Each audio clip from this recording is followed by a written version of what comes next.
Doctor எங்க அப்பாக்கு stroke வந்திருக்கு.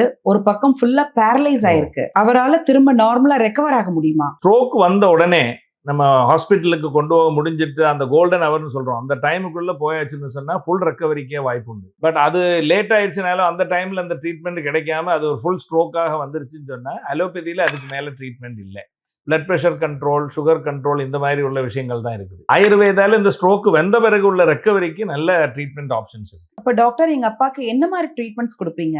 ஆயுர்வேதால இந்த ஸ்ட்ரோக்குக்கு வந்து ஃபுல் பாடி ஆயில் தெரப்பி, சில ஒத்தனங்கள், நவரக்கிழி இந்த மாதிரி உள்ள தெரப்பீஸ் எல்லாம் இருக்கு. அது கூடவே நஸ்யம் அப்படின்னு சொல்லுவோம். மூக்கில் விடக்கூடிய சில மெடிசின்ஸ், பிஜு சொல்லி தலையில பண்ணக்கூடிய சில ட்ரீட்மெண்ட்ஸ், பிச்சு, தாரா, சிரோவஸ்தி இந்த மாதிரி உள்ள ட்ரீட்மெண்ட்ஸ், சில எனிமாஸ் இப்படிப்பட்ட ஒரு பெரிய வெரைட்டி ஆஃப் ட்ரீட்மெண்ட்ஸே வந்து ஆயுர்வேதத்தில் இந்த மாதிரி உள்ள வியாதிக்கு இருக்கு. நாங்கள் வந்து அலாங் வித் திஸ் வந்து modern physiotherapy, occupational therapy, speech therapy, psychological counselling இந்த எல்லாமே ஒருங்கிணைந்து ஒரு ஹோலிஸ்டிக்கான இன்டர்வென்ஷன் வழியாக பேஷண்ட்ஸுடைய ரெக்கவரிக்கு ரொம்ப நல்லா ஹெல்ப் பண்ண முடியுது. இதுல வந்து அந்த பேஷண்ட்டுடைய மோட்டிவேஷன்ங்கிறது ரொம்ப முக்கியம். அதுக்கு வந்து நம்ம ஃபேமிலி மெம்பர்ஸும் டாக்டரும் நமக்கு எல்லாம் ஒரு பெரிய ரோல் இருக்கு. அந்த பேஷண்ட்டை மோட்டிவேட்டடா வச்சுக்கிட்டா தான் அவங்க வந்து அதுக்கு கண்டினியூஸா ட்ரை பண்ணுவாங்க.